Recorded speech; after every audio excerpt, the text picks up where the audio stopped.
Meus irmãos e minhas irmãs, que Deus, na sua infinita bondade, mais uma vez, possa nos acobertar neste conclave de fraternidade, em que o ensino espírita cristão tem primazia em favor da nossa libertação humana. Nós estamos, primeiramente, reconhecendo a misericórdia de nosso Mestre Senhor Jesus, criando a oportunidade para que o nosso entendimento nos prepare para o novo labor que inicia na terra a tão aclamada regeneração. Esta casa, consagrada ao Espírito lirial de Maria de Nazaré, nos acolhe e em seu seio nós temos o objetivo não de ensinar, mas de perguntar os valores extraordinários da nossa doutrina espírita cristã, que vem libertando consciências e santificando corações.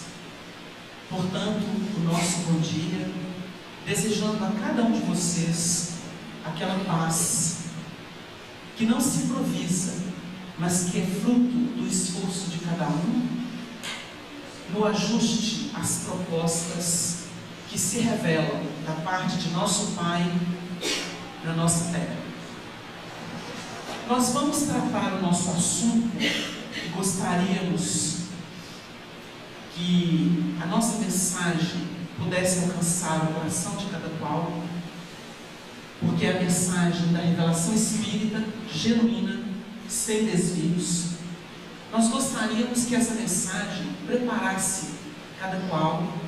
Muitos dos companheiros aqui guardam responsabilidades graves no movimento espírita, nas casas onde militam, ou guardam anseios de prestação de serviço, no campo da mediunidade especificamente, ou no auxílio à terra, que infelizmente estertora dentro de sistemas materialistas, utilitaristas, hedonistas, que vão minando as forças das criaturas. E o nosso aprendizado, que poderia ser num jardim, com a influência espiritual maior, definindo a tranquilidade de todos, a união pela fraternidade, vem sendo elaborada essa evolução, essa experiência reencarnatória dentro de um sistema bombástico, violento, traumático, em função de quê? Do nosso despreparo ou da nossa deserção àquilo que é manifesto da parte de Deus, o caminho do amor, obedecendo aos fundamentos da justiça, que expressam o alicerce desta majestosa criação divina que revela este amor. Nós temos a mediunidade como tema da nossa manhã, mas nós não poderíamos analisar o tema mediunidade sem nos reportar à evolução do ser humano, embora sinteticamente. Nós vamos perceber na obra espírita a informação muito clara, muito precisa, da verdade, organizada essas informações por Allan Kardec, que o nosso processo evolutivo se deu em fases distintas, e o nosso planeta, que foi criado no processo da cocriação com a permissão de Deus, superentendida essa criação por Jesus, que é o nosso governador planetário, o espírito mais puro de que temos notícias até hoje. Este espírito que nos governa, que nos dirige, que nos guia e que é um modelo para a nossa humanidade, após estabelecer a criação do planeta Terra, destacando da nebulosa solar aqueles elementos que em evoluções próprias, estudadas hoje pela ciência, clarificadas extraordinariamente pelo Espiritismo, que também é uma ciência que avança a partir do ponto que a nossa ciência material para, nós podemos entender que com a criação do orbe, nós vamos encontrar os passos do estabelecimento da vida organizada neste orbe recém-criado. E então surgem os seres de menor expressão, até que o homem, como nós o conhecemos, surja para gáudio ou culminância de um processo que tem início para ensejar aquelas criaturas ainda primitivas o desenvolvimento intelecto-moral. Com esta fase que denominamos primitiva, nós vamos entender que os seres, os homens e as mulheres, habitantes dos primeiros movimentos da Terra, vão estabelecer, segundo a espiritualidade na mente humana, a chamada instauração de reflexos. Ou seja, eles vão colher registros patrocinados principalmente pelo instinto. O instinto, segundo Allan Kardec, é uma providência superior, salvaguardando nas estruturas ainda embrionárias, iniciantes, primitivas, ou seja, sem saber aquilo que é necessário para que a vida possa alcançar os padrões ideais. Então, o instinto é uma providência que salvaguarda a sobrevivência. Então, a necessidade de se preservar, e que inclui descanso, comida, bebida, procriação, isso é elementar. Emmanuel vai se referir a essa etapa primitiva da nossa vida, desses cuidados embrionários, comer, beber, dormir, procriar, explicando que o animal faz isso. Mas o homem se confundia até com o animal, de onde surgiu biologicamente. E nós vamos perceber que nessa fase, na busca da sua preservação, ele vai desenvolvendo aquilo que estava latente, dormente nele, que é a sua capacidade inteligente.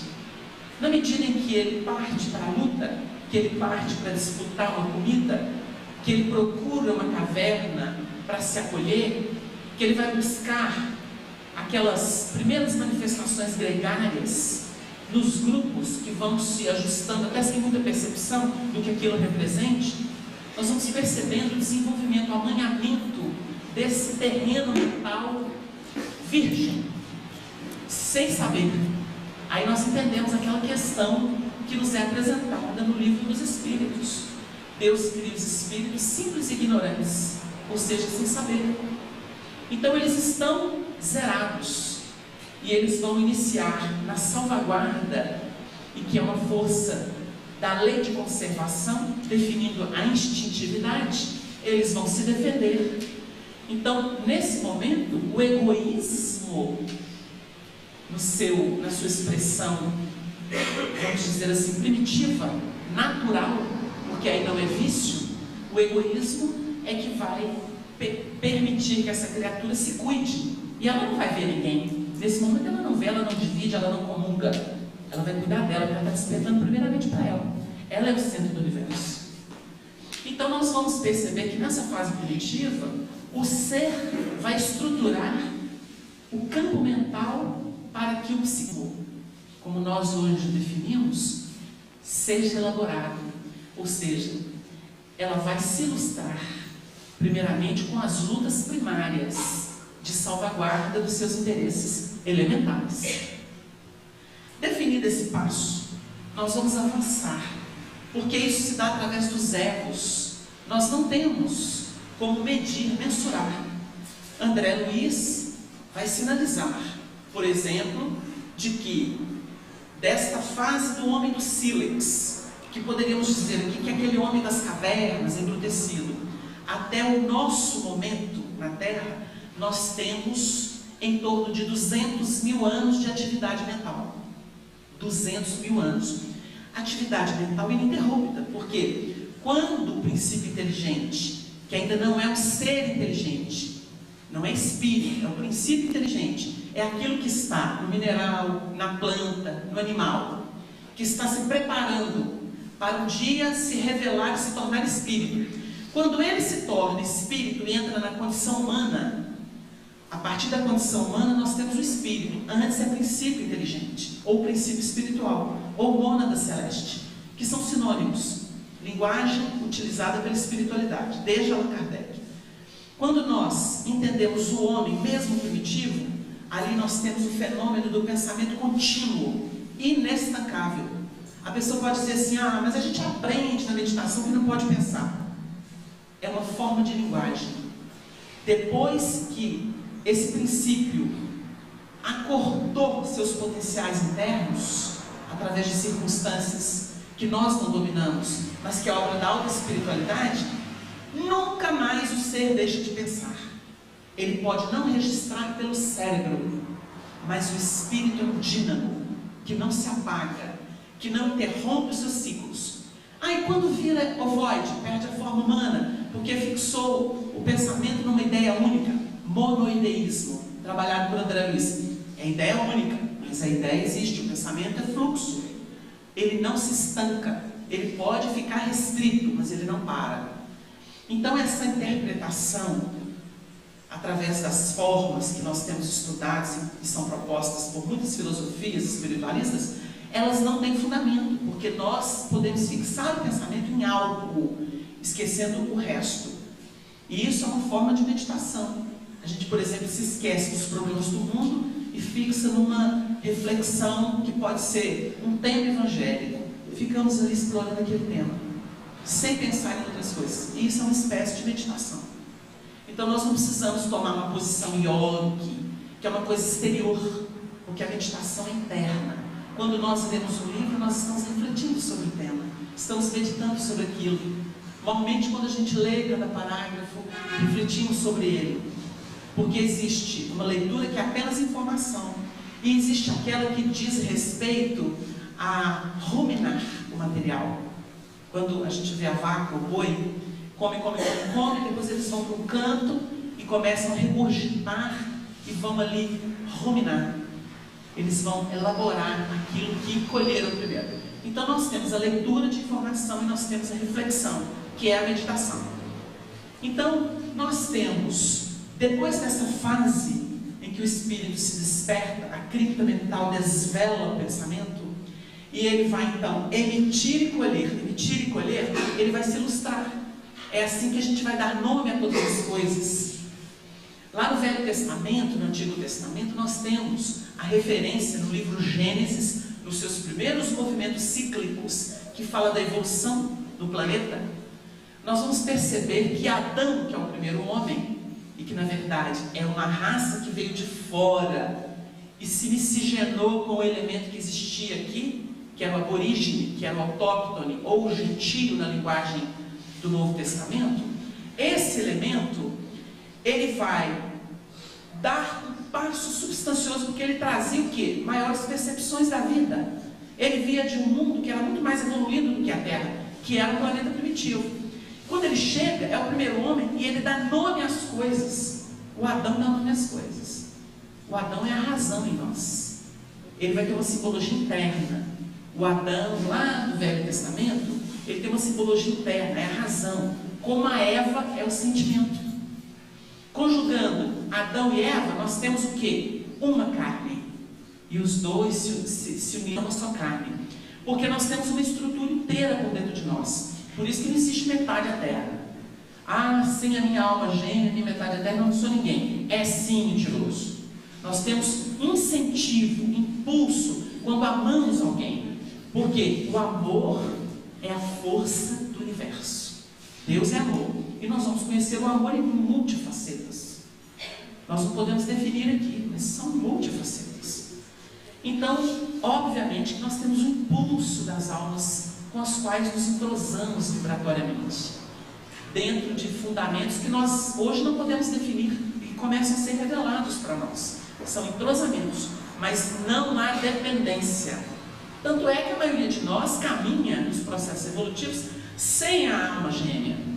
E significa o quê? Que nós estamos nos capacitando para aprender a amar e poder merecer isso, que é essa permuta mais entranhada, de estímulo, de descoberta da beleza da vida pelo prisma do amor.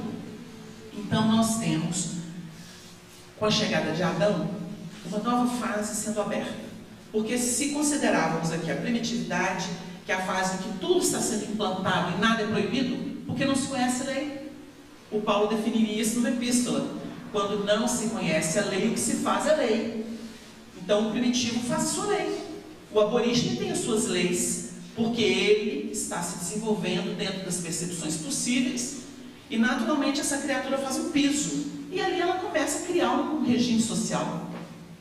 As leis surgem dessas experimentações que se revelam a eles, e que faz com que eles tenham clareza dentro de um campo restrito, mas tem.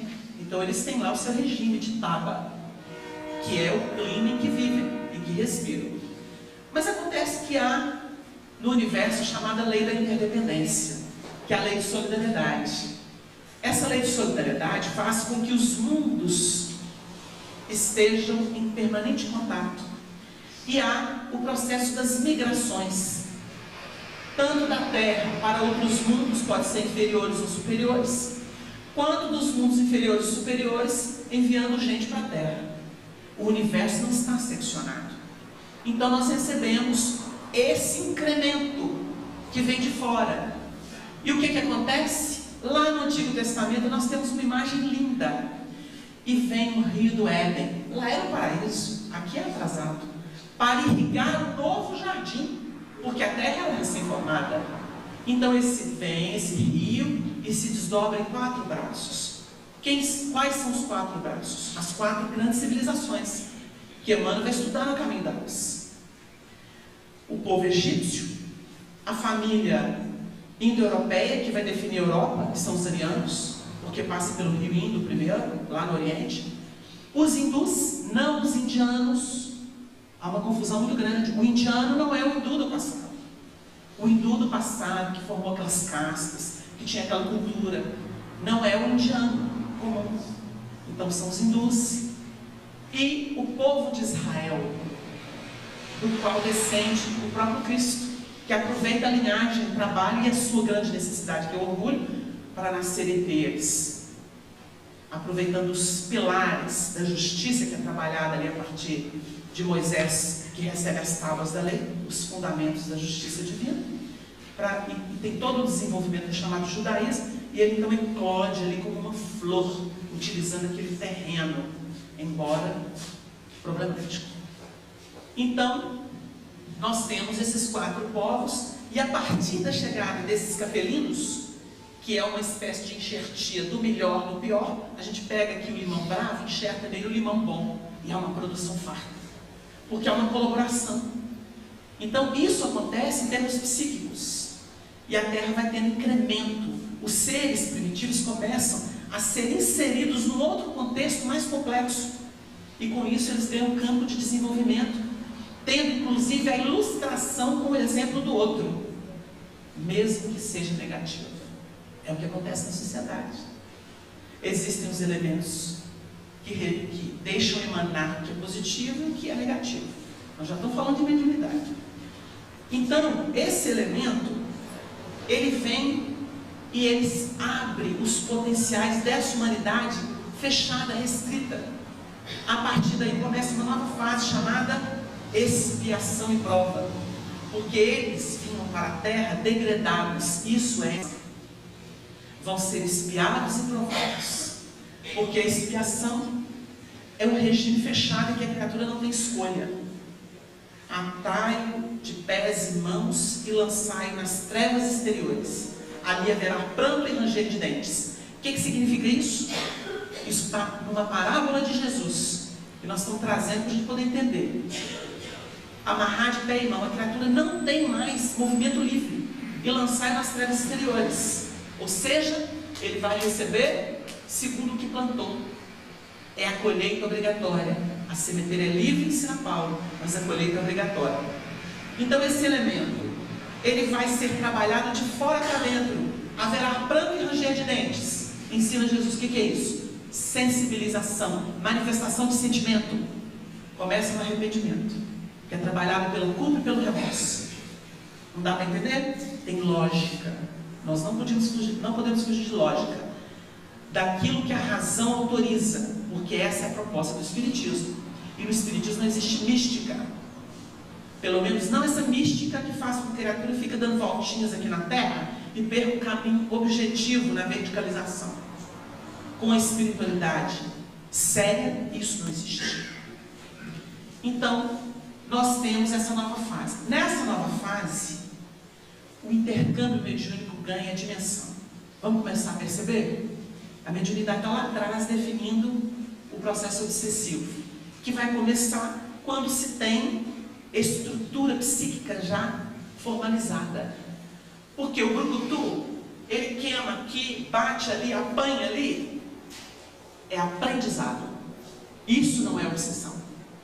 Mas depois que ele aprendeu que queima, que bate, que dói, ele aprendeu isso. Quando ele faz isso calculadamente, isto é um delito. Aí ele se torna criminoso, porque ele sabe o que ele está fazendo. Ele sabe separar o bem do mal, o joio do trigo, o que é bom do que não é. Quando ele tem esse senso, e ele vai pelo caminho pior, aí ele entra no vício. Aí começa o vício e a paixão. Nesse sentido que é estudado no livro dos Espíritos. Nós vamos perceber que nesta fase que Adão e Eva inauguram, existe um registro ali extraordinário. A Eva conversa com a serpente. Serpente conversa?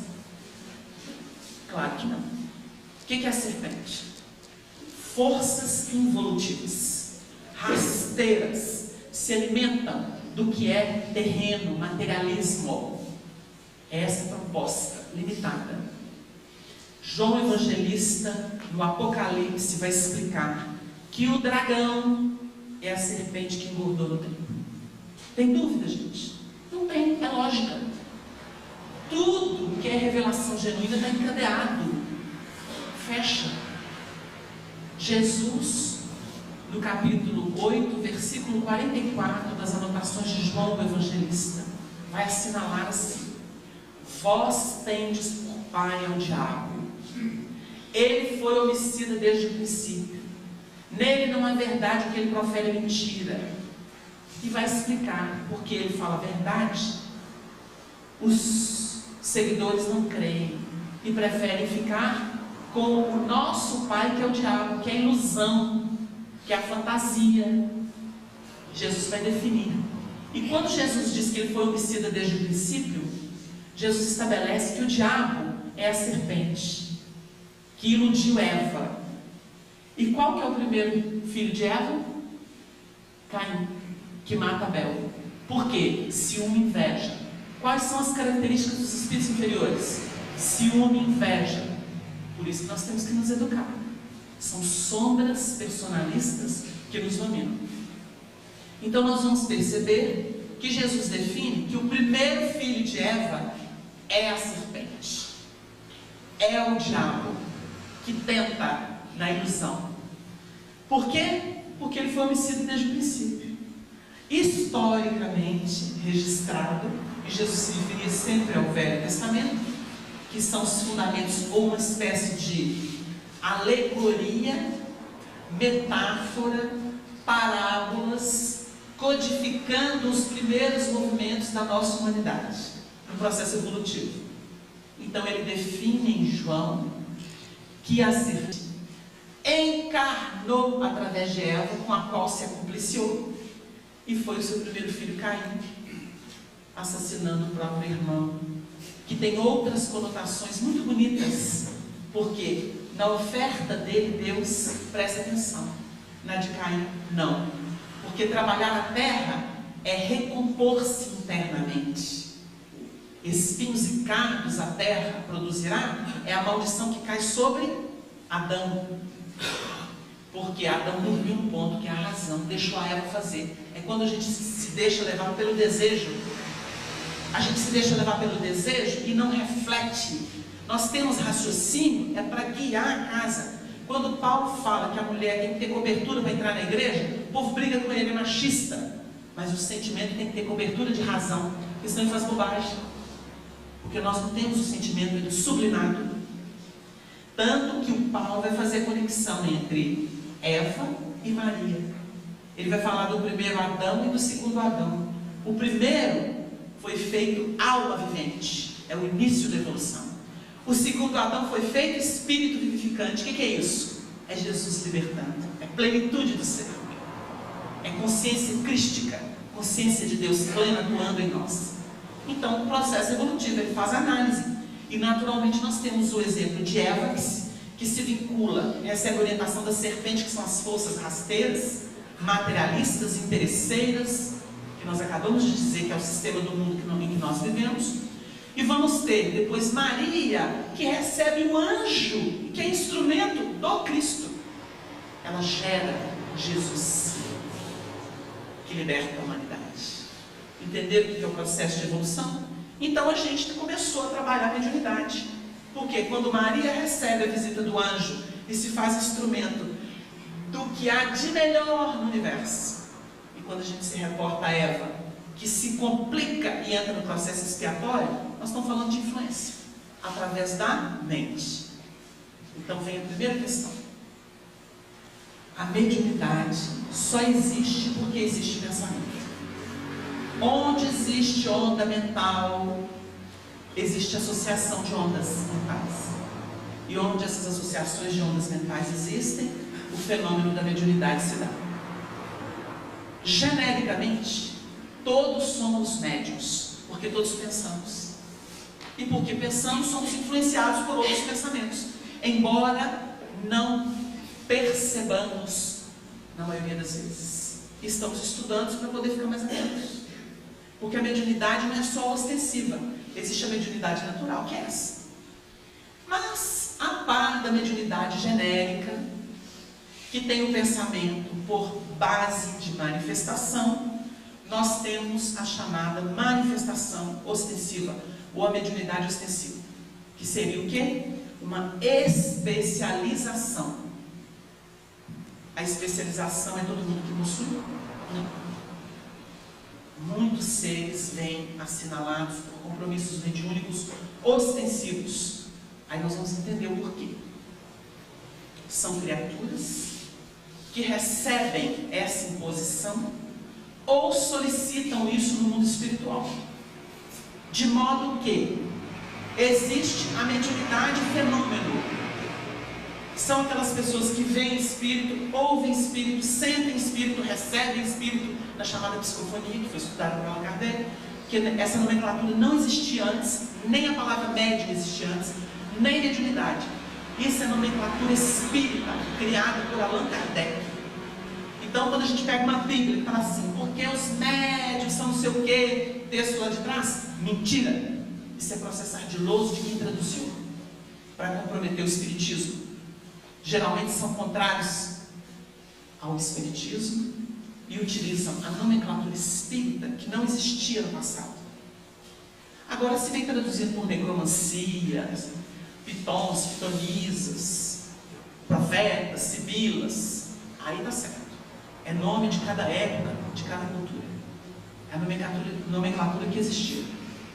Então, nós vamos perceber que na mediunidade específica, o ser, todos aprontaram em outras reencarnações.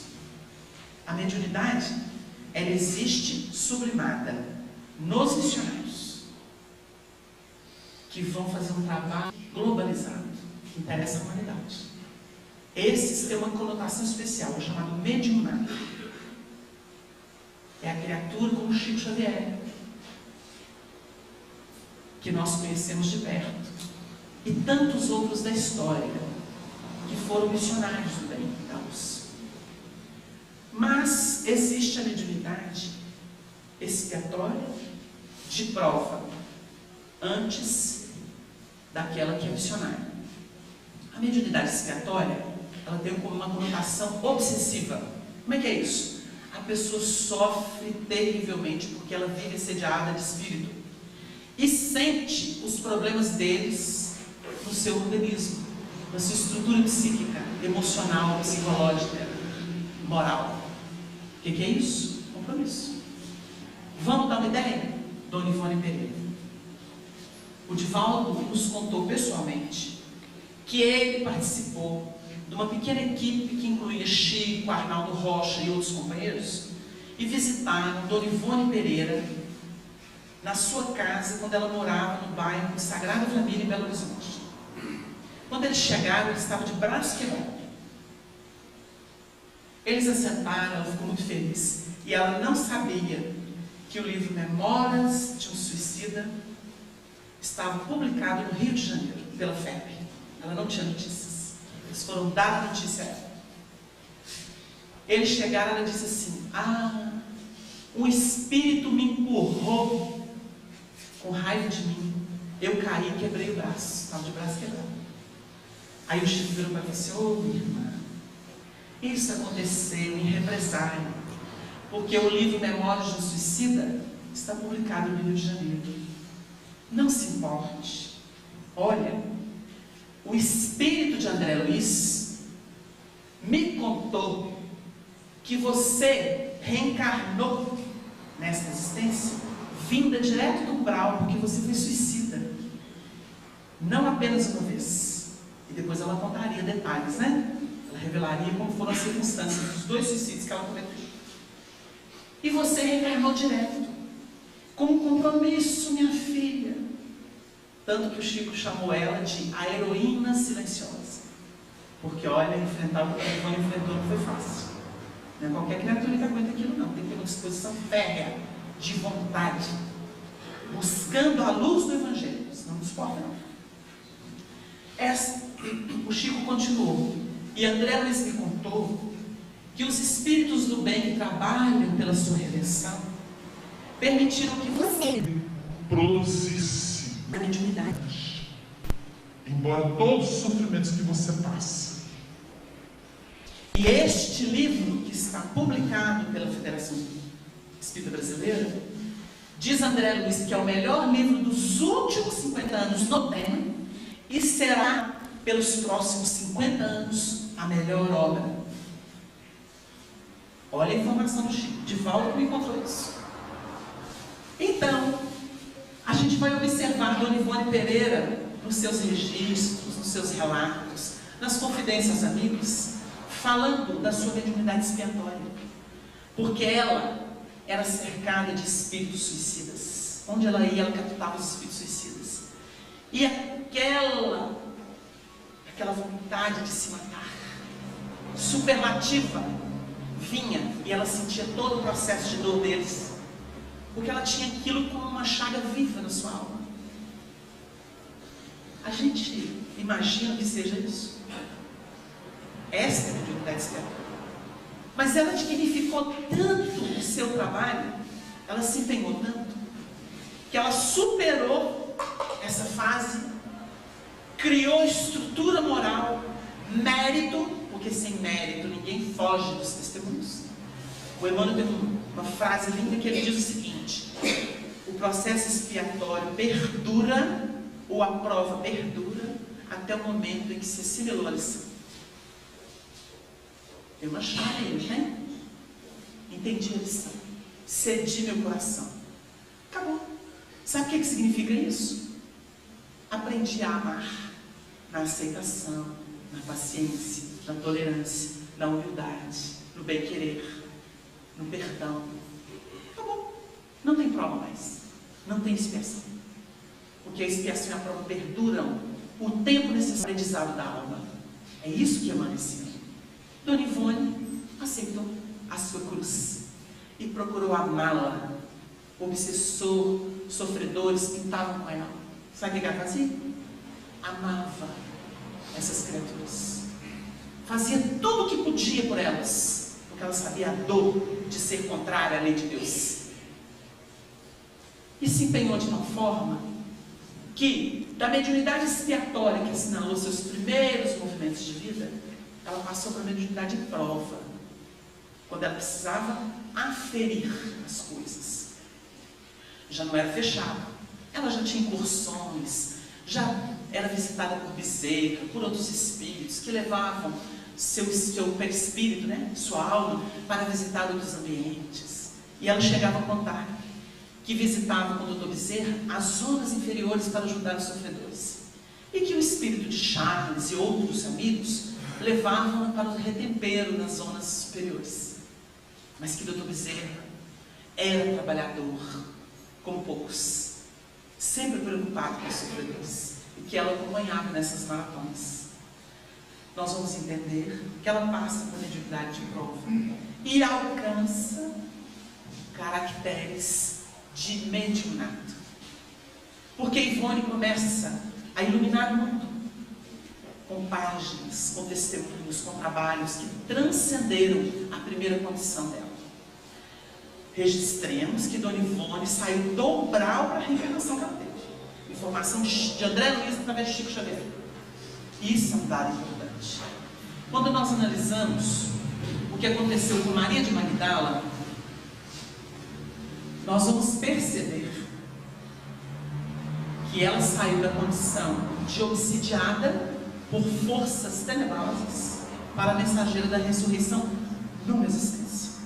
Aí a gente fica analisando o que é a vontade. No livro dos Espíritos nós vamos ver quão poucos de vós fazem esforços.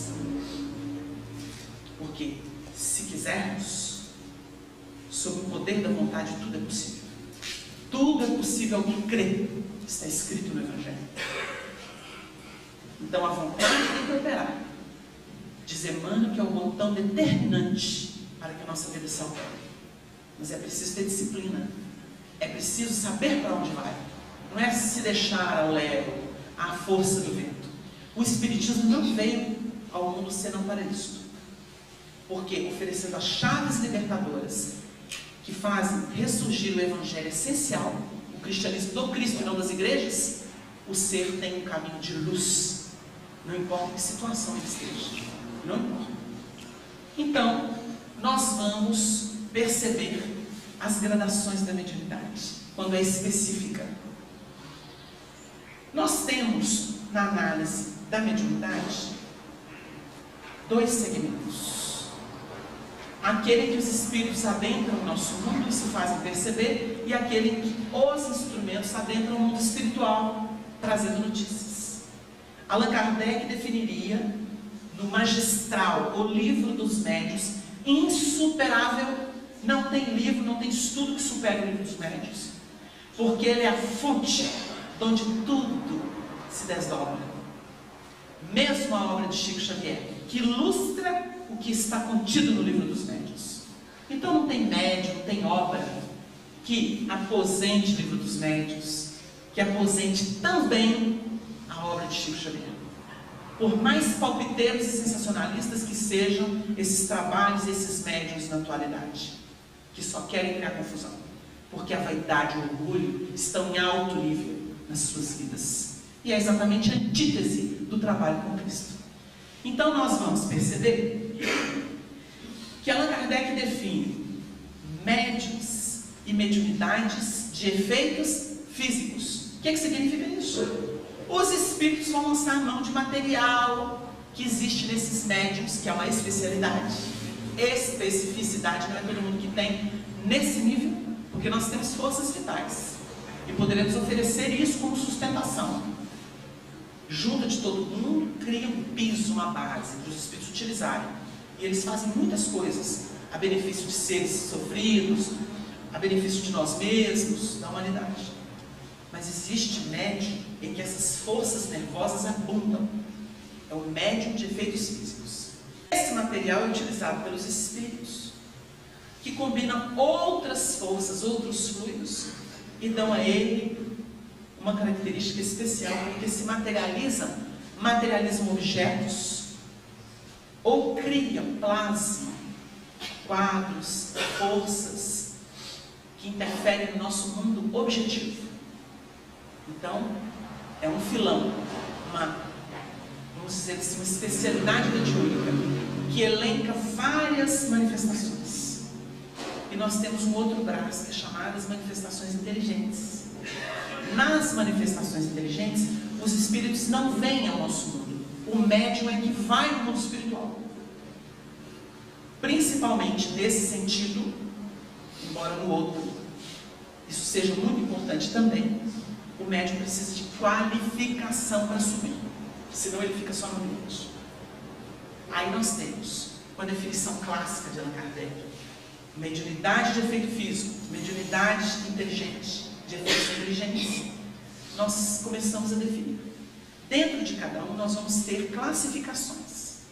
Então, nós vamos ter os médios de efeitos físicos, voluntários ou involuntários. Gente que não sabe que é médio de efeito físico e que fica aí, nossa, eu nunca tenho força, nossa, eu percebo vapores saindo de mim, nossa, eu não sei porquê, parece que eu carrego o mundo em cima de mim. Essa criatura muitas vezes vai adentrar um centro espírita. Nós estamos dando um exemplo simples, simplório. A pessoa adentra um centro espírita, e no centro espírita ela vai ter orientação, e de repente ela vai receber a orientação, seja numa palestra, seja por um médium mais experimentado, por um dirigente mais experimentado. Só olha, ao que parece você tem abundância de fluidos, e você está tendo perdas vitalistas, está sendo sugado, porque é uma criatura que caminha sem o compromisso moral, não tem vigilância no pensamento, na estrutura do comportamento, ou na manifestação do comportamento. E essa criatura então fica assim, um peixinho belisca aqui, um outro belisca ali, e ela vai tirando pedacinhos dela. Ela vive num oceano, que é o oceano do ar, que André Luiz vai explicar, que quando a criatura, por exemplo, no desdobramento, ela sai da Terra, ela vai nas naves, né? Então existem as naves. O Chico, por exemplo, contou quando ele visitou no solar, ele foi numa espécie de cisne. Esse cisne, na cabecinha do cisne ficavam os condutores. E tinham várias pessoas ali que eram levadas para nosso lar, por vários motivos. E ele foi junto com o André Luiz, porque ele tinha travado o livro, porque ele ficou com medo daquilo, achando que estava sendo mistificado. Pensem bem, Chico Xavier recebendo uma revelação, em Pedro Leopoldo, um lugar atrasado, sem as informações que nós temos hoje. Ele se preocupou quando recebia a obra Nosso Lar, e que começou a narrar todo um sistema de vida diferente. Quando ele esbarra com a questão dos bônus horas, ele falou assim, eu estou sendo mistificado. Esse espírito André Luiz é mistificador. Eu estou sendo enganado com o espírito. Eu preciso ficar atento. Dizendo 15 dias sem psicografar. Travado. Chico Xavier, gente. Isso aqui bastaria para a gente abrir os olhos. O Chico, então, é levado. O André Luiz fala assim, meu filho, eu vou te levar em Nosso Lar para você conhecer. Para você não achar que você está sendo enganado e tal. Isso sabe das coisas. Chico Xavier se preparou, desdobrou-se do corpo, saiu conscientemente do corpo, pelas ruas de Pedro Leopoldo. Ele cita ainda um trajeto. E diz ele que na porta, ali de frente para a igreja, ele adentra esse cisne, que é uma espécie de nave que veio na vertical. Ele não faz o caminho como o dos carros, na horizontal. Ele não precisa desses volteios.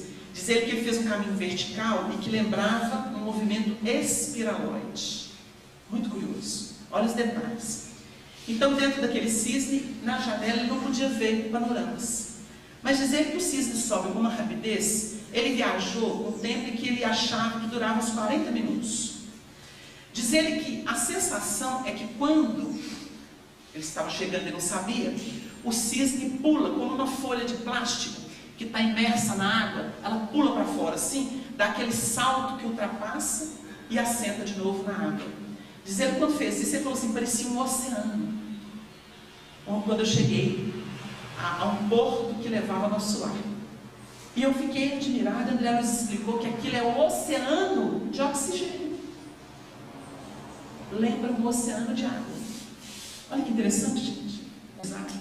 Então o Chico conhece aquelas realidades, ele explica tudo, ele anda por várias zonas de Nosso Lar e volta e deixa o trabalho seguir seu curso. Mas ele próprio era vigilante. Estou sendo mistificado. Recebendo de André Luiz, com o aval de Emmanuel. E ele fez o questionamento. Hoje em dia, tudo que se recebe é publicado. Tudo é verdade. Mesmo que vá contra a codificação, mesmo que vá contra a obra do Chico, que é uma obra de um missionário, que é uma obra da alta espiritualidade. Então nós temos que refletir muito na miscelânea e na bagunça que existe no nosso movimento espírita. Nós não podemos deixar Kardec, Jesus e a obra capitaneada por Emmanuel. Não podemos. Isso é um compromisso moral. Ai de quem tripudiar. Jesus adverte muito sobre os falsos cristos e os falsos profetas, que hoje tem o nome de médiuns.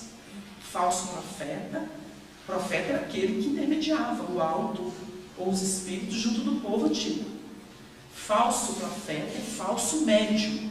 Se Jesus bateu tanto na tecla da vigilância nesse ponto, é porque a gente precisa abrir os olhos. Bom, tratando de mediunidade, é obrigação nossa falar isso.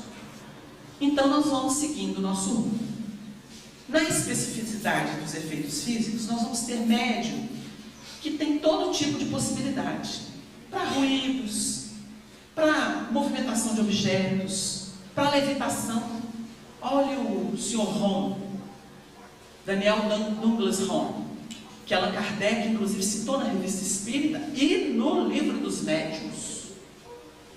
Ele era tão impressionante no seu poder de levitar sobre todo mundo, em condições, à luz do dia. Era um médium de efeitos físicos extraordinário. Ele produziu muitos fenômenos. E Allan Kardec foi um dos assistentes privilegiados nesse sentido. Porque, em função do seu trabalho, ele necessitava dessas análises. E ele era criterioso, sério no que fazia. Que é o que está faltando hoje no nosso movimento.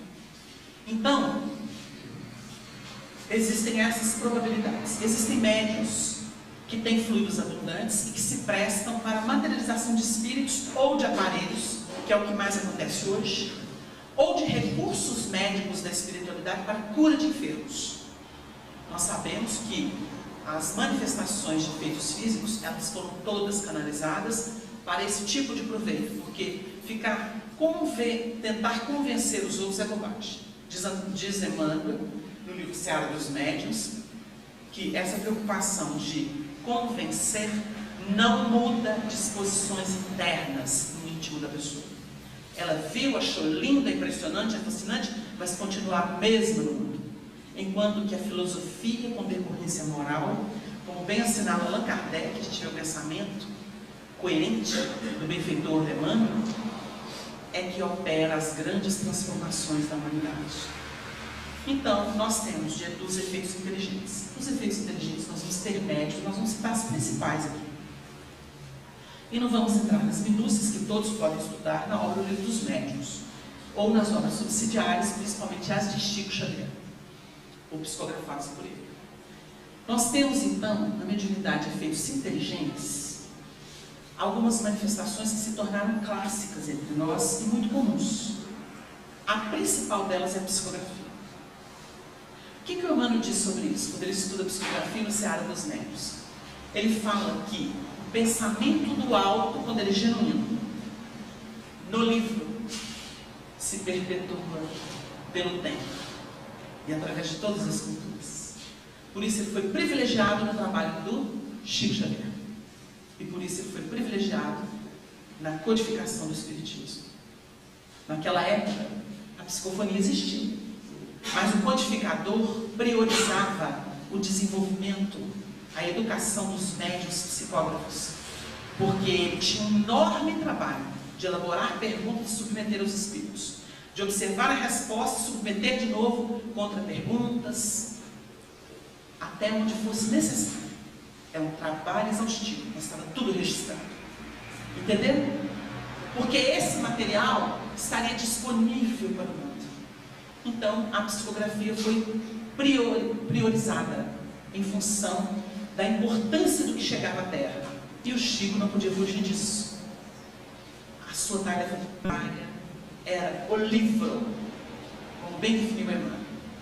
Os companheiros, muitos sabem que Chico possuía várias faculdades mediúnicas. Nós estamos aqui falando um pouquinho da psicografia, mas o Chico tinha inclusive a mediunidade de efeitos físicos. E o Arnaldo Rocha, que nos contou isso, com detalhes, um dia virou para ele e falou assim, que eles tinham um carinho muito grande. Hoje tem uma conotação estranha, mas na época eles chamavam de gostosura. Ele falou assim, gostosura, será que nós não podemos um dia fazer uma reunião de efeitos físicos? Vamos tentar? Você tem tantas mediunidades. E não é que o Chico topou. Reuniram um grupinho mais chegado. Chico se preparou. E eis o Arnaldo diz que foram vários passos. Não foi da primeira vez. Algumas reuniões. Primeiro vinha alguma vozinha precisa, uma aragenzinha estranha, até que definiu-se o primeiro comunicante. Então ele viu a materialização de Meimei, que era sua esposa, né, que tinha desencarnado. Meimei veio, declarou amor pelo Arnaldo, que ela ama profundamente, até hoje. E aquela história toda. Até que surgiu Emmanuel, quase 2 metros de homem, numa luz que vinha do peito, irradiando-se. O retrato foi feito pelo Joaquim Alves, que era um dos componentes da época. E na época o Peralva participou dessa reunião. Aí o Arnaldo até faz uma crítica ao Peralva, porque o Peralva humildemente disse que não conseguiu olhar para Emmanuel. Aí o Arnaldo virou e falou assim: mas você é bobo mesmo, né? Então para que você foi para a materialização? Materialização é para ver. Foi fechar os olhos e ficar em casa. Brincou com ele, né? Companheiros dos primeiros tempos. Então o Emmanuel materializa, vem pura luz, luz de impressionar, segundo os registros deles. E ele dá um recado, e o Arnaldo diz assim, ele foi curto e grosso: terminam aqui as materializações. A tarefa do Chico é com o livro. Nunca mais ousar. Porque é um disciplinador. O Chico não podia gastar o que ele deveria doar no livro que ilumina, que santifica, com essas manifestações que muitas vezes obedecem à mera curiosidade, embora a beleza desses fenômenos nós não podemos negar. Eles são belíssimos, extraordinários. Agora, no livro Nos Domínios da Mediunidade, o instrutor comentará com André Luiz que se a terra fosse mais moralizada e que se os homens não procurassem tanto o caminho do erro, a negação do que é a vontade de Deus, as manifestações físicas do mundo espiritual seriam corriqueiras. Alguém já leu e prestou atenção nessa afirmativa? Pois é. Quando o Chico, com aquele amor de entrega dele, pegava numa xícara, relato de Divaldo e de tantas outras pessoas, a nós pessoalmente, pega uma xícara assim e fala assim: toma, meu filho. Pegava uma xícara, o perfume das violetas. E uma vez o Divaldo virou para ele e falou assim: Chico, que notável. E o Chico falou assim: não, meu filho, não fala. Aquela humildade que doía nele, não fala. Porque era espontâneo. E aqueles episódios do Chico, na materialização, ouvi isso de quem participou, lá na cidade de Aflatônio, porque existiam grupos em Caratinga, e mesmo de Aflatônio, o Chico chegou a participar, com grandes companheiros dessa fenomenologia, que é exatamente os efeitos físicos, processo iluminativo. E o Chico participando, e uma coisa no bolso dele começou a brilhar, aqui, no bolsinho da camisa. Aí eles estão assim: ué, Chico, tem alguma coisa brilhando aí no seu bolso, na sua camisa? Será que está refletindo alguma luz e tal? Que estava tudo fechado, tudo escuro? Aí ele falou assim: meu filho, me dá aí um lenço. Pôs o lenço e o negócio começou a aumentar o brilho. Me dá um cobertor. E ele tapando. E não tapava a luz. A luz começou a crescer. Gente, era a luz do peito do Chico. E ele morreu de vergonha. Morrendo de vergonha dos seus companheiros. E ele tentando esconder aquilo, até que ele falou: não é um fenômeno de iluminação. E o povo ficou assim. E o Chico queria esconder, gente. Olha que verdade. O que é uma criatura não querer ser melhor do que ninguém? Então, é fenomenologia no processo do efeito físico. Então nós temos a psicografia, que é a tarefa prioritária do Chico. Nós temos a psicofonia, que é em diversos níveis, né? Que é aquela faculdade em que o médium vai permitir que os espíritos falem através da sua voz, utilizando o seu centro da fala, né? O centro laríngeo, principalmente. Nós vamos ter o desdobramento do corpo. O desdobramento do corpo, se não vê mundo espiritual, é apenas um fenômeno anímico. Nós vamos tentar separar uma coisa da outra. A pessoa não vê espírito, não vê mundo espiritual, não só vê a casa dele, é o sonambúlico normal. É o sonâmbulo normal. Então é aquela pessoa que só vê aquele registro e fica por ali. Existe o fenômeno em que ele desdobra, vai no mundo espiritual, ou está em contato com os espíritos e traz, narra Às vezes não precisa voltar para o corpo, não. Desdobrado do corpo, ele começa a falar. Quem estudou nos domínios da mediunidade viu lá o médium Castro. Ele sai do corpo, primeiro apresenta dificuldade, depois sai e começa vai em um outro ambiente e começa a transferir através do seu corpo a mensagem do companheiro que ele visitou. Isto é mediunidade. Quando o sonâmbulo só fica por conta dele, do ambiente que ele está, ele não é médium, ele é anímico. É um processo anímico, que é natural. Nós temos outras faculdades.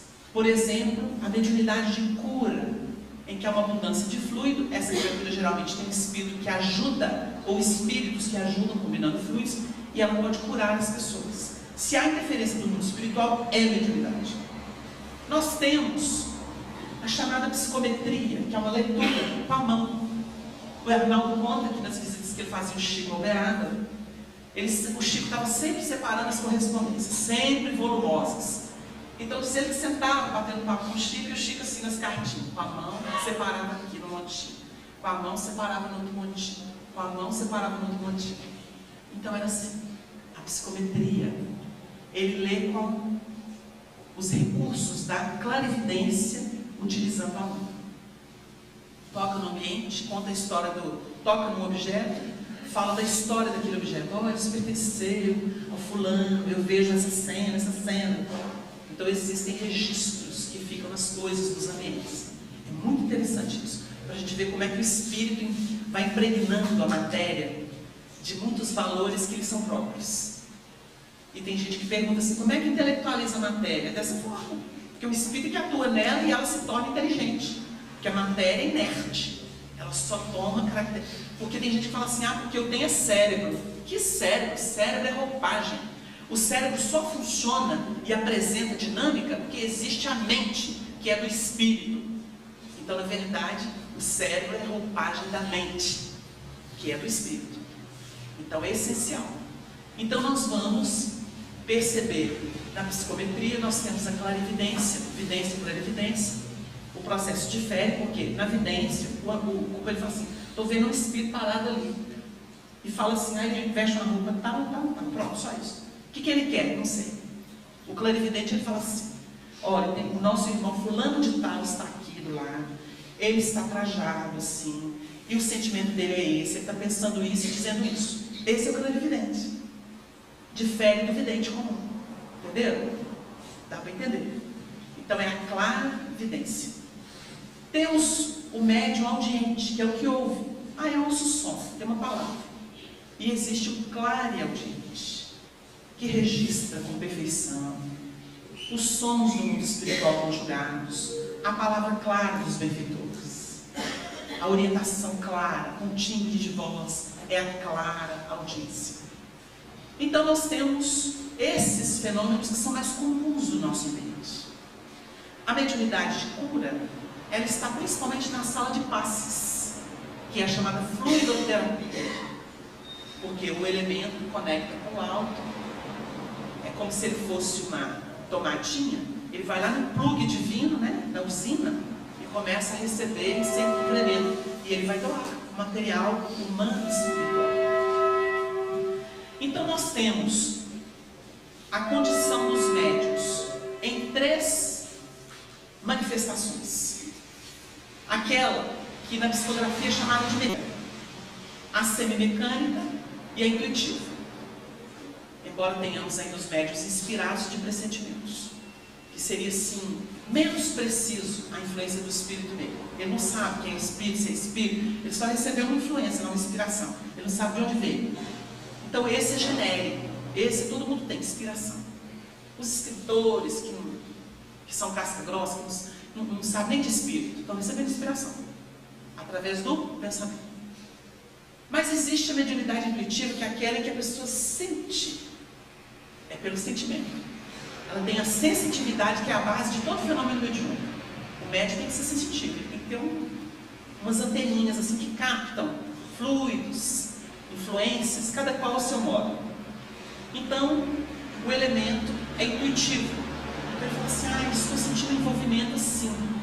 Então está lá o médium, ele vai, por exemplo, desenvolvendo psicofonia no campo da intuição. Aí ele diz assim, eu sou médium consciente. É o intuitivo. Porque se o médium tem pleno conhecimento, ele é um intérprete. Ele capta a onda mental e decodifica essa onda mental. Qual que é o problema disso? Nenhum. O codificador diz que conheceu excelentes médiuns intuitivos, que fazem trabalhos extraordinários. Então nós temos vários deles na história. O Chico, em muitas oportunidades, se dizia intuitivo. Mas existia o mecanismo mecânico e o semimecânico no processo dele de psicografia. Então, esse companheiro está numa reunião e ele diz assim, nossa, eu estou sentindo mal. Na verdade, o espírito está sentindo mal. Ele captou o quê? O mal-estar do espírito e o pensamento do espírito. Eu não estou bem. Quando ele fala assim, o dirigente que é habilidoso, que estudou o livro dos médicos, que estudou outras obras sobre mediunidade, que estudou a doutrina espírita, que estudou o evangelho, que é obrigação, né? De todos nós para militar especificamente nesse terreno. Aí ele vira para o companheiro e fala assim, meu companheiro, vamos confiar em Deus. Por exemplo, vamos confiar em Deus. Na hora que ele fala isso, ele não quer saber se é o médico que está falando, só transmitindo, se é o espírito, em que condição que o espírito está ligado ao médico. Isso não importa. O necessitado já está à porta e bateu. Nós vamos atender. Então ele vira e fala assim, meu irmão, vamos confiar em Deus. Ele tem sempre recurso para nos auxiliar. O médium fica mais seguro, porque está vendo que já tem ali campo de amparo, entram os espíritos benfeitores no contexto, até utilizando o que vai dialogar, né? Essa palavra doutrinador é meio pesada, o Arnaldo tem razão, é o esclarecedor, é o que dialoga, né? É o que conversa, porque esse negócio de doutrina, a igreja fez um desastre no mundo, impondo as suas ideias. Então nós temos um processo de esclarecimento. O elemento então, que é médium, se entrega. Aí o pensamento flui, as sensações fluem. Mas eu tenho a sensação ainda do tiro que eu levei. Vem na cabeça dele e ele fala.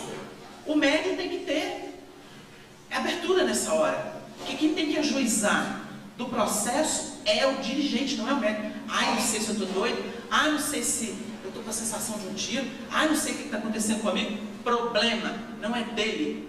Ele vai repassar. O bom intérprete não fica assim.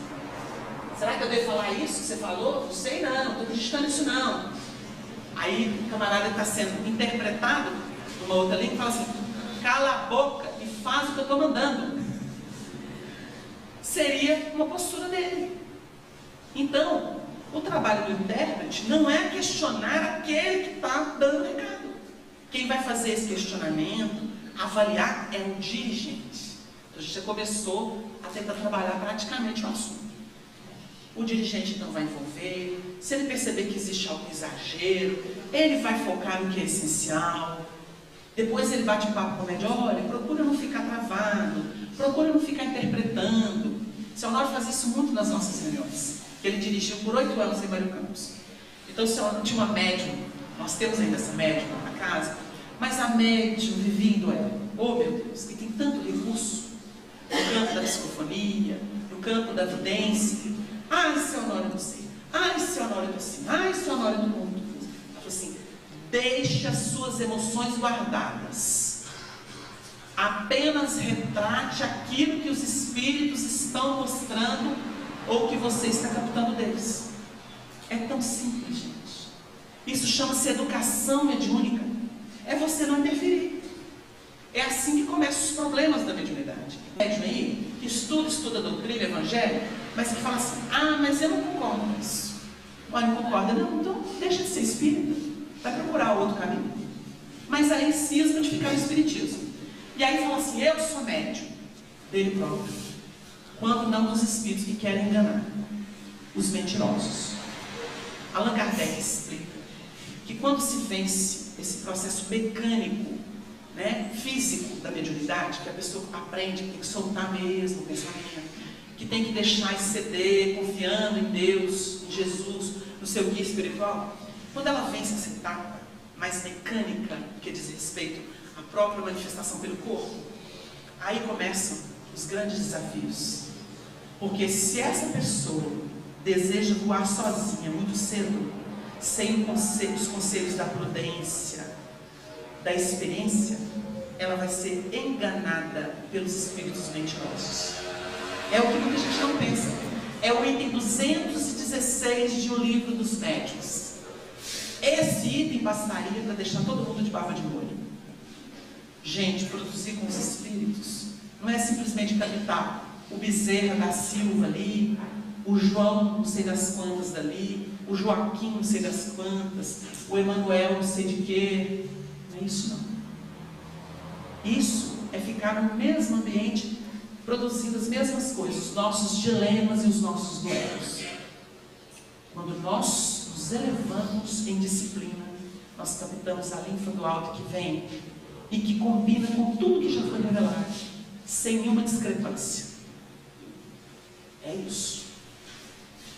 Então, nesse processo que nós estamos analisando, nós vamos ter essa mediunidade intuitiva, nós temos aquela da semimecânica, e é do médium que ora lembra do principal, mas não lembra de detalhes. Aí eu não sei o que o Espírito falou em detalhes, mas eu sei da ideia principal. Esse é o médium semiconsciente. E o médium inconsciente é aquele que afasta do corpo, desdobra do corpo. E apassiva, é como se ele não participasse. O processo é de apassivamento, é o termo que a espiritualidade utiliza. Ele se entrega tanto em confiança que ele não interfere nos convidados. Isso vai acontecer por duas vertentes que nós vamos aprender nos domínios da mediunidade. Quando ele realmente tem um processo sonambúlico e ele em espírito sabe, mas em conexão com o corpo, atuando de novo no cérebro, ele não consegue guardar. Quando ele volta para o corpo, ele tem uma limitação. Ele não é aquele que desdobra o consciente. Então ele tem dificuldade de guardar o que aconteceu. Mas o espírito dele sabe, porque o espírito filtra tudo que o espírito quer dizer. Porque o espírito não toma conta do nosso corpo. Ele vem através do nosso perispírito. O único que entra nesse corpo é o meu espírito. Do contrário, não existe possibilidade. Então, existe um ajuste ao perispírito e ele pode aproximar-se do sistema nervoso, retratando seus caracteres, que pode mudar faces do médium. Pode, por exemplo, estabelecer algum agito do campo neural nervoso do médium. Isso é possível. Nós vamos estudar isso na obra de André Luiz, que detalha o assunto, especialmente nos domínios da mediunidade. Então, a gente vai aprendendo que o semimecânico, ele fica mais vigilante e ele tem ideia de tudo que está passando, embora possa não precisar as palavras do contexto.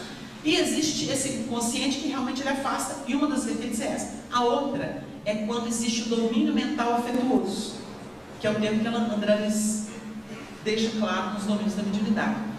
Que ele confia tanto nos benfeitores que estão se manifestando através dele, que ele se entrega e não quer nem saber. Ele não quer interferir, então ele é passivo.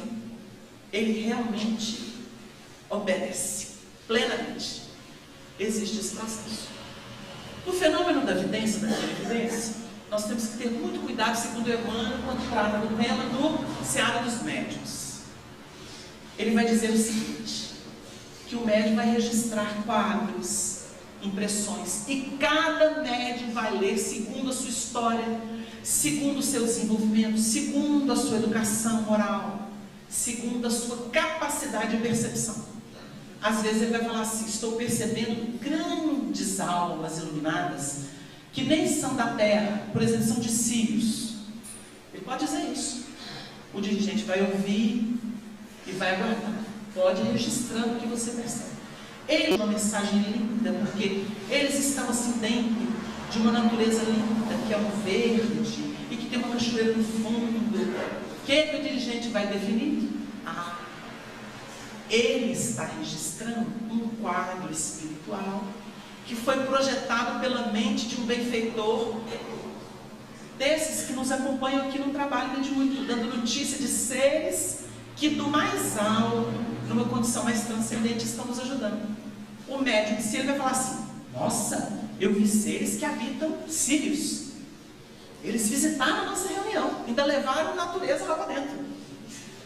Se ele não está habituado, se ele ainda não estudou suficientemente, ele vai dizer isso. Mas quem estudou sabe que aquilo é um quadro espiritual projetado por uma mente vigorosa que está ali. E no livro dos Homens da Mediunidade ele vai dar esse exemplo. Os espíritos criam, plasmam um quadro, utilizando inclusive as forças dos médiuns ambientes.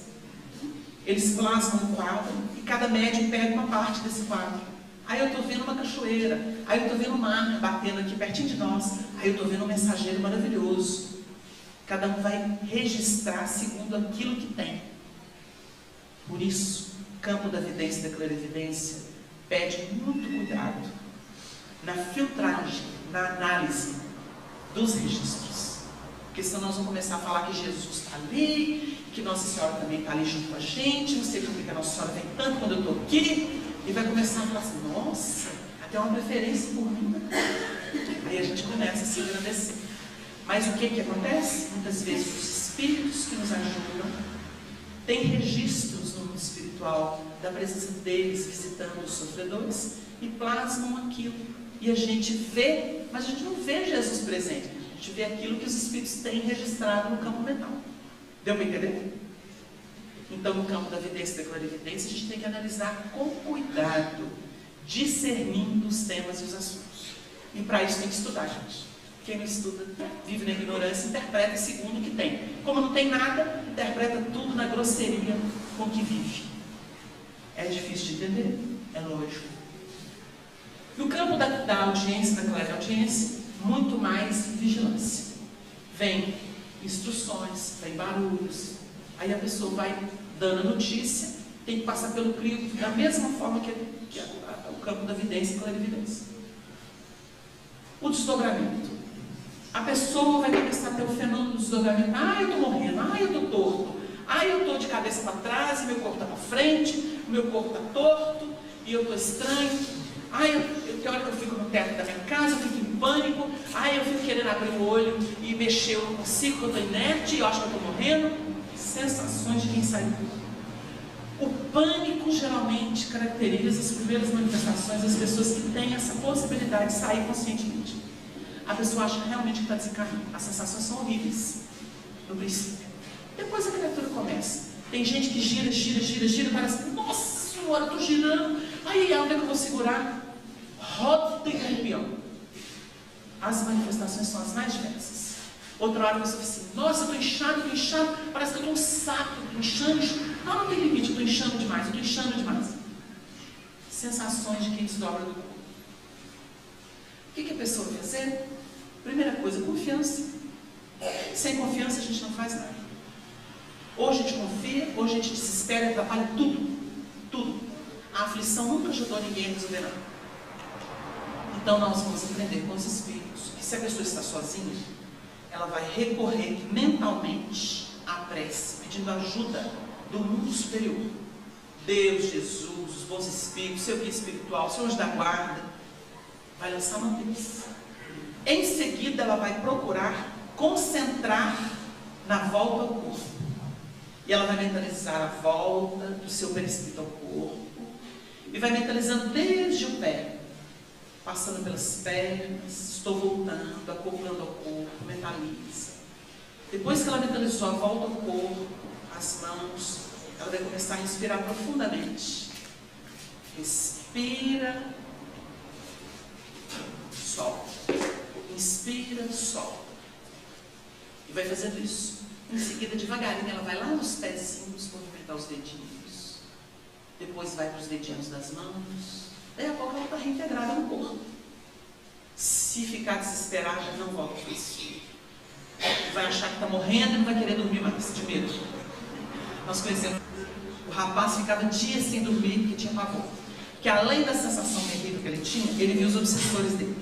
Então ele vinha cada monstro horroroso, então ele não queria dormir. Então ele ficou dias sem dormir, sem tomar banho, ficou perturbado, chegou no centro.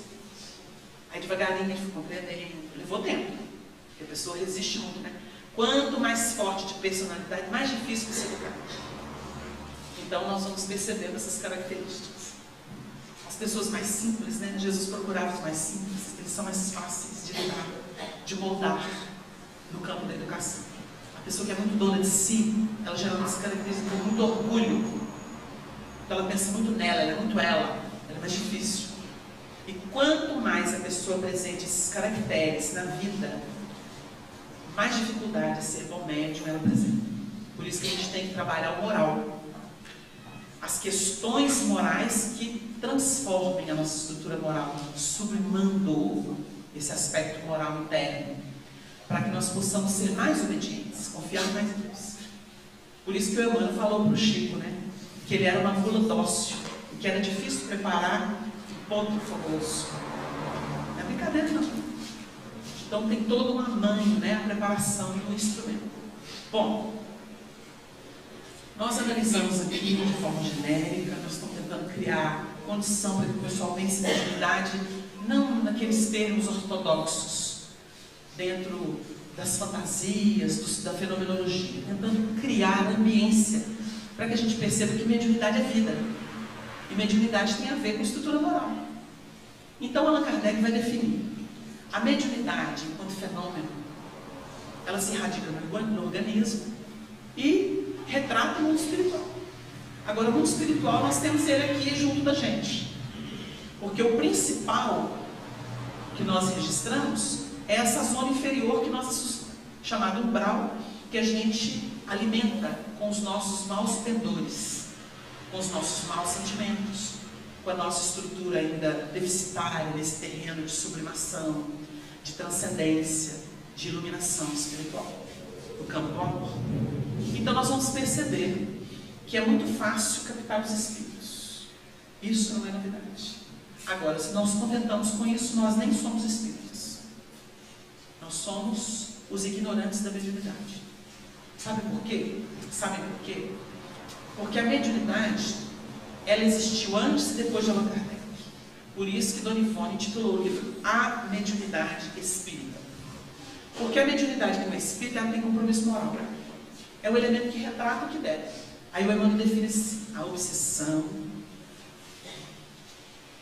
são forças inferiores que se retratam entre si, no pensamento e vida. Uma obra despretensiosa, desprofunda, psicografada pelo Chico. Forças inferiores que se retratam entre si. E num outro livro, chamado Mediunidade e Sintonia, Petitinho, uma das últimas publicações do tema que o Chico publicou, que o Chico recebeu dele, ele vai dizer o seguinte: quem abre estrada são operários mais rudes, não são os benfeitores, não são as autoridades, que depois da estrada pavimentada vão utilizar comboios próprios para transitar. O que ele ensina com isso? Ele usa o recurso da terra para que a gente possa entender como é que abre caminho no psiquismo humano. Geralmente, todo mundo começa com o trabalho dos espíritos inferiores no psiquismo. Ah, mas o Chico era missionário. Ele jogou 4 anos de trabalho psicográfico fora, que o Emmanuel falou que era preparação do terreno. O que dá a pensar isso? O que dá a pensar? Aquilo era legítimo? E o médico, que é cheio das suas ideias, dos seus condicionamentos, quanto tempo leva para limpar o psiquismo? Uma companheira de Uberlândia, em Uberaba, virou para o Chico e falou assim: Chico, quanto tempo um médico psicógrafo precisa exercitar para então publicar o que recebe? O Chico positivamente olhou para ela e falou assim: minha irmã, 8 anos de exercício antes de publicar qualquer coisa. 8 anos, gente. O Chico era missionário, precisou de 4 anos de trabalho. Ele jogou fora. De 1927 a 1900, quando o Emmanuel assumiu o trabalho com o Chico, joga fora, destrói tudo que você recebeu. Isso foi preparação. Limpeza do psiquismo, tentativa dos espíritos de toda a ordem. A partir de então, ele começa o trabalho missionário. E o Chico, no campo das nossas realidades comuns, ele recomenda, sob orientação da espiritualidade, 8 anos de exercício. Aí o médico fica assim: não vou ter desistir, não. Até chegar a 8 anos de exercício. O que o médico quer, gente, quando ele fala isso? Ele quer se expressar e falar que é mediunidade. Porque quem realmente quer cultivar o dom divino sabe que tudo leva tempo. Uma planta, para nascer, para produzir, ela precisa primeiro desenvolver raiz, primeiro vencer o claustro em que ela está encerrada na semente. Vem o gel, correndo um monte de risco. Desenvolve com a luz do sol, com os nutrientes. A raizinha vai ganhando terreno. E na medida que a raizinha ganha e vai conseguindo sugar da terra o alimento, a plantinha vai crescendo. Leva tempo. Verdinha ainda, né? Passível de ser destruída, quebrada. A gente observa isso quando os governos plantam, né? Fazem uma estrada, abrem caminhos, plantam as árvores. Nós, demônios destruidores da natureza, vamos lá e quebramos, jogamos pedra, pisamos em cima. A gente adora destruir. E depois falamos que a gente é anjo. Anjo? Anjo não destrói o que Deus fez, não. Não fica cortando a árvore à toa, ruído do rio à toa, gastando tudo, como se a terra fosse uma fonte inesgotável. A gente não faz isso, não. Isso é trabalho de obsessor. Então nós somos obsessores da natureza, da terra, que a gente não respeita, mesmo sabendo que ela é de origem divina. Então, a gente vê que custa crescer. Depois que cresce, vem os primeiros ensaios, que são frutos estranhos, ora muito grandes, ora pequenos. Está ensaiando, até que chega na maturidade de produção, e é abundante. E a pobrezinha sofre, porque quem quer apanhar, apanha com varada, com pedra, subindo em cima, quebrando galho. É assim que a gente trata. Os médiuns passam por isso. O Chico sofreu isso. Que deram de paulada no Chico para poder pegar lá no registro da espiritualidade. E o Chico apanhou demais, como boa árvore que era. E deu exemplo para a gente de paciência. Porque o crescimento na Terra, que é um mundo bruto, mais próximo do ponto de partida do que de chegada, ainda é assim. Os amigos do Chico, muitos deles não tinham educação, senão a maioria. Porque um dia ele falou com o Arnaldo: eu estou sendo cutelado pelos meus amigos. Quem sabe o que é cutelo? Para partir as partes do gado, sabe muito bem o que ele quis dizer. E foi assim a vida inteira. Até hoje os amigos traem o Chico. Por quê? Criam idolatria, são donos dele, não respeitam o Chico, que é universal. Então fica essa coisa: eu que sou dono do Chico, eu que sei do Chico, eu que recebo o Chico. Então tá bom. Coitado do Chico, apanha até hoje, mesmo desencarnado. E tem que ter paciência, porque ele é cristão, né? Então, a doutrina espírita nos ajuda a ver tudo isso. Compreendendo que no processo de desenvolvimento nós precisamos de tempo, e Allan Kardec vai dizer o seguinte no Livro dos Médiuns: o bom médium é o médium experiente. O médium só tem uma força para poder estruturar a sua autoridade: a experiência. Isso saiu do codificador, chancelado pelos espíritos superiores. Está na obra do Livro dos Médiuns. A experiência diz respeito a tudo que o médium vai enfrentar no tempo. E o Chico dizia assim: no último instante, no último passo, eu posso tropeçar, comprometer a minha carreira. O Chico, que era missionário, disse isso: eu ainda sou passível de ser enganado e de desviar. Se o Chico disse isso, quanta cautela, prudência, experiência a gente não necessita ter, ou todos nós necessitamos ter. Então a gente faz essa reflexão. Nós temos um grupo mediúnico. Vamos para a prática, né? Aprofundar essa prática. Nós temos um grupo mediúnico que é muito comum nas casas. Qual o segredo de um grupo mediúnico? A harmonia que vem do bem-querer entre os participantes. Se alguém entra e é médico, psicofônico, por exemplo, tem outros médicos, eu sou melhor do que ele. Ah lá, fica querendo receber 2 espíritos toda vez. Não dá espaço para a gente. Mas esse médium é muito... ele fica horas recebendo espírito. Se eu entro numa reunião com essa postura mental, eu destruí a reunião. Que Allan Kardec ensina que a reunião é um ser coletivo. Ou ela tem unidade, ou ela não tem. Aí fica assim, fracionado. Um grupinho aqui, um grupinho ali, um grupinho ali. Sabe o que é isso? Reunião de obsessão. Cada um vivendo no seu regime. São ilhas que não se conectam. Cadê a unidade do trabalho? A gente aprendeu conversando com o Arnaldo Rocha, que há 42 anos dialoga com os espíritos. E quem chamou ele para o trabalho foi Emmanuel, através do Chico, que falou assim: faça desta tarefa a tarefa da sua vida. E ele fez. Ele fala assim com a gente: O que eu sei nesta vida fazer melhor é dialogar com os espíritos, que eu aprendi a amar. E olha, eu vou falar para vocês, eu nunca vi ninguém, que ele dirige a reunião nossas, em Maricampos, por isso eu estou dando esse testemunho. Eu nunca vi ninguém com tanto amor, e amor dele não é esse assim, ai meu irmãozinho, ai pobrezinho, esse pieguice. É a sinceridade de sentimento que aquele homem tem. Meu irmão, ele fala com magnetismo. Mas também, né, gente, para quem não sabe, o grupo que está descrito e que é estudado no livro Os Domínios da Mediunidade é o grupo Emei de Pedro Leopoldo. E o Raul Silva não é ninguém do que o nosso Arnaldo Rocha. Ali está o perfil interior do Arnaldo Rocha, retratado por André Luiz. A médica Dona Ambrosina é Chico Xavier. Ela tinha um funil de luz na cabeça. Ela tinha um mandato mediúnico. E por que o André Luiz fala pela mulher? O que vocês acham? Por quê? É só para enfeitar? Nós temos que parar com bobagem e analisar os fatos. Parar com essas incursões tolas. Idolatria, palpite, opinião, para dividir movimento. Vamos observar os fatos, gente. Então nós temos uma equipe de alinhação que foi estudada pela espiritualidade superior. E que nós temos ao nosso alcance. Arnaldo ainda está trabalhando em nosso amigo mineiro. Dirige reunião mediúnica. Aos quase 90 anos de idade. Então nós vamos perceber que no grupo mediúnico, a força do grupo é o entrosamento. As pessoas podem até ter diferenças fora do grupo. Lá dentro não pode.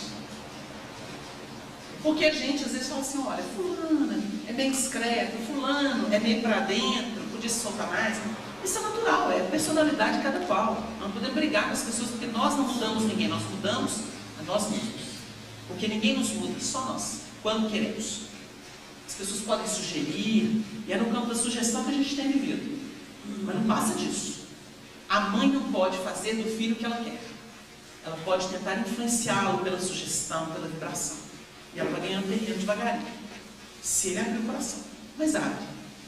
Porque o processo da reencarnação, existe aí um mecanismo de imantação fluídica, que é um segredo para explicar o poder das mães. E o seu amor quando ela é consciente. Então, nós temos a base que é o grupo. Nós estamos aqui para servir a Jesus. Aí eu aprendi uma coisa que o Arnaldo nos contou, e que ele dizia que o Chico falava assim para ele, Naldinho, quando o médium chega no grupo, no centro espírita, e se entrega de coração para Jesus, tudo é possível. Mas temos que pensar no que ele falou. Não é entrar no grupo, não. Eu entrei no grupo, mas eu não entreguei meu coração para Jesus. Eu não me tornei obediente à vontade do alto. É isso que o Chico quis dizer. Que a gente precisa refletir. Tudo é possível. Então nós temos a criatura que entra, entrega, e olha, o outro é companheiro, está todo mundo com o mesmo objetivo. O importante é este pensamento. E na hora do atendimento, nós somos intérpretes. Nos envolvamos com amor e permitamos aos espíritos sentirem isso. Quer ver um registro? Às vezes tem espírito que fala assim, é muito comum isso no meio espírita. Às vezes o médium não parou para pensar. Ah, eu estou amarrado aqui, eu não posso falar o que eu quero, estou amarrado. Nossa, tem alguém aqui me segurando. O que o espírito está querendo dizer? O médium tem autocontrole, ele é vigilante, ele não deixa o espírito fazer qualquer coisa, não. Ele tem uma moral. Isso é que amarra, isso é que é segurar o espírito. Eu não posso falar o que eu penso, embora eu tenha muita raiva de vocês. Ele não solta a palavra, porque o médium não deixa. Porque o médium não tem isso no seu dia a dia. Agora, o senhor Honório fala uma coisa muito interessante. Habilidoso para lidar com médiums, aquele homem extraordinário. Do mundo espiritual continua, obviamente. Ele dizia assim, numa reunião mediúnica, a gente começa a conhecer quem é o médium no dia a dia.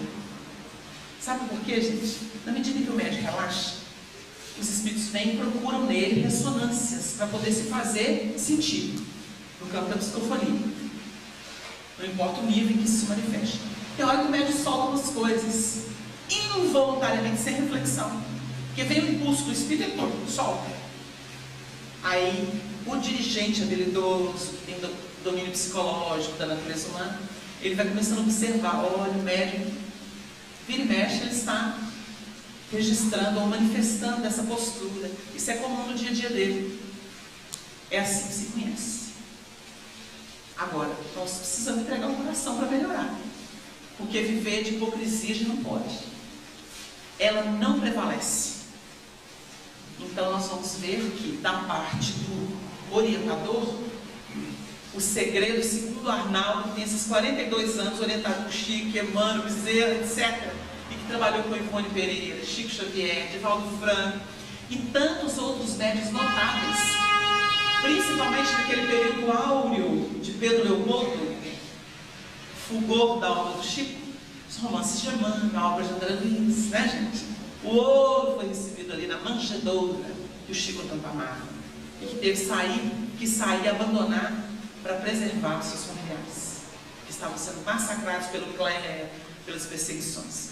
Então, o Chico, ele diz assim: a única coisa que o dirigente, que o esclarecedor, ou classicamente o doutrinador, como é usado no nosso meio, tem que ter é sinceridade.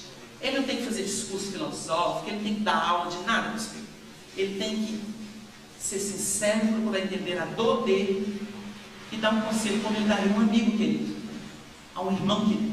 Se ele usar essa sinceridade, o espírito não resiste. E ele conta casos extraordinários. Ele contou que ele participou de uma reunião uma vez, muito formal, em que o camarada ficava lá filosofando, dando aula de doutrina espírita. Eu falei assim: eu não quero saber disso não, você não tem nada no coração.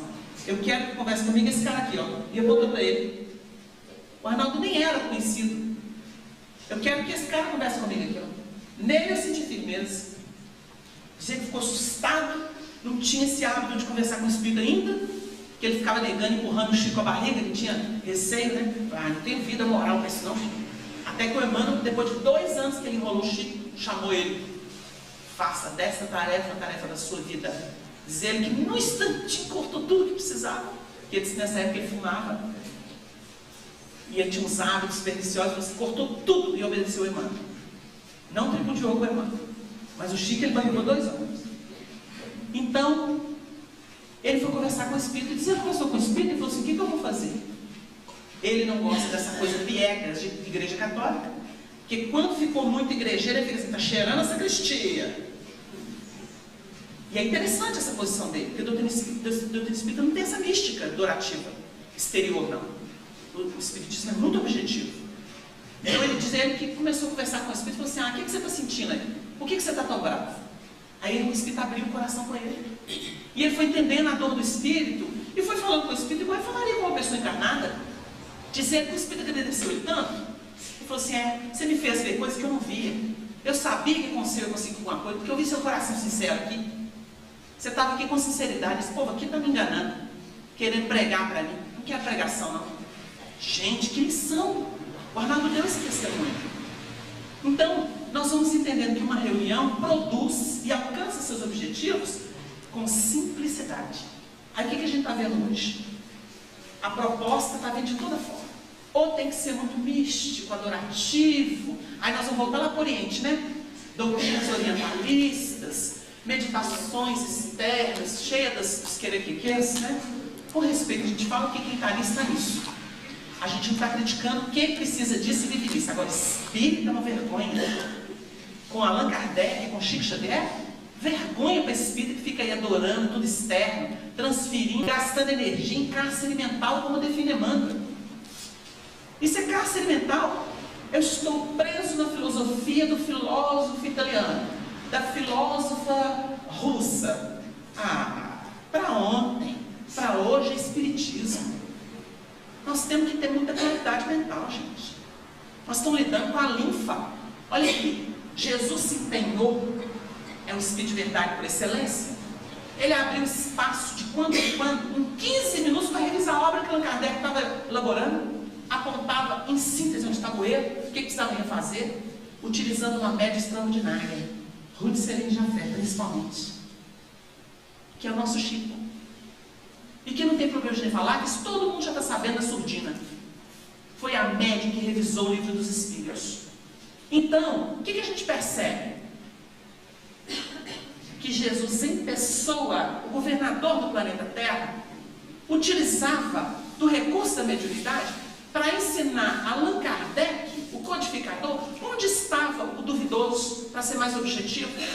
Porque o livro dos Espíritos, isso foi analisado por Hermínio Miranda, ele tem uma natureza pétrea. Aquilo não é palpite de teoria, não. Aquilo é revelação da lei natural. Ela é interrogável. Interrogável. Nós vamos ver outras teorias, outras propostas. Por exemplo, o livro A Gênese. Tem uma teoria da Lua. Ele fala, isso aqui é uma teoria. É que os Espíritos apresentaram. E a gente contou, até outro dia, numa entrevista, que o professor Henrique Rodrigues, que era muito objetivo, chamava o Evangelho de conta carochinha. Hoje eu devo estar entendendo do outro lado que o Evangelho é a vida. Mas ele falava, ele brincava com o senhor, não, isso é conta carochinha. E era um cientista, gostava da ciência. E ele chegou para o Chico e falou, Chico, eu não engula esse negócio da teoria da Lua, não, porque na época de Allan Kardec já tinha uma teoria mais avançada. Então, isso aqui para mim... Aí o Chico virou para ele e falou assim, ô, cara professor, a questão é a seguinte, Camille Flammarion era a reencarnação de Galileu Galilei. E ele entrava em transe, às vezes, anímico, e ele buscava nele mesmo. Então ele expôs essa teoria que era realmente ultrapassada, num transe anímico, embora tivesse sido instrumento para outras tantas propostas de valor. Aí o professor Henrique Rodrigues, nossa, agora pronto, tem lógica, agora eu entendi. Então, na Gênesis tem teoria. Agora, no livro dos Espíritos tem teoria, não. Ali não é tese, não. Ali é revelação das leis universais. Por isso essa natureza pétrea do livro dos Espíritos. Então eu pergunto para vocês assim, será que Jesus ia perder tempo de utilizar médium, de vir ao mundo terrestre, de preparar toda uma pleiade para trazer a doutrina espírita, sendo que tinha um filósofo, um outro elemento aí do campo do pensamento, ou até da mediunidade, que ia trazer algo mais avançado? E Jesus não participou disso, não. Gente, vamos pensar, a doutrina da razão, é do bom senso. Então aí nós vamos observar. Aí hoje nós temos médiuns inovadores, né? Está na moda. Vende livro, que é uma beleza. Cada um funda a sua editora. Antigamente não era assim, não. Chico nunca viu, nem sabia quando saía livro. Mandava tudo para as federativas, para as instituições sérias. E dizia assim para Vantuil de Freitas. Está no livro Testemunho de Chico Xavier da Suíra e Calda Chuva. É uma carta. Faça de conta do dizer de um espírito amigo que eu sou um pescador. O produto da pesca eu te enviarei. E então analisarás o que é bom e o que não é para o mercado. O que não for, lançarás fora. E o que for, publicarás. Que recado que o Chico deu, hein, gente? O que é a mediunidade com Jesus, hein? O que é a mediunidade responsável, séria, discernida? O que é isso, hein, gente? Aí hoje em dia nós temos propostas. Olha, mediunidade tem que ser, o médium tem que ser cavalo. Estão querendo voltar para a tábua, gente. Senão não é médium. Esse negócio de ficar aí, de percepção, filtrando tudo, isso não é mediunidade, não. Mediunidade, o elemento tem que ter 5 para segurar o médium. Isso é mediunidade. Isso é obsessão. Estão propondo obsessão no lugar da mediunidade. E tem tanta gente engolindo médium mesmo, não. Olha, com todo respeito às pessoas, mas o erro é erro. O erro é erro. Para esse não tem caridade, não. A gente aprende no Evangelho segundo o Espiritismo que, como criminoso, a gente deve orar por ele, que é nosso irmão. Agora, para o crime, ele tem que ser erradicado. O erro tem que ser desmascarado. É assim que Kardec trata. Por isso ele não publicava qualquer coisa. Tinha que ser puro, verdadeiro, universal. São os crivos de Sócrates, né? É bom, é verdade, é útil. Se não for, joga fora. É assim. Então, a proposta é, imagine as senhoras sentadinhas no chão, no tapetão, para poder ser mais livre para a mediunidade. Jesus, onde nós chegamos? Valha-nos, Senhor. Mas a época foi profetizada, né, por Jesus. Sermão profético, capítulo 24, 25 de Mateus. O que ele mais bate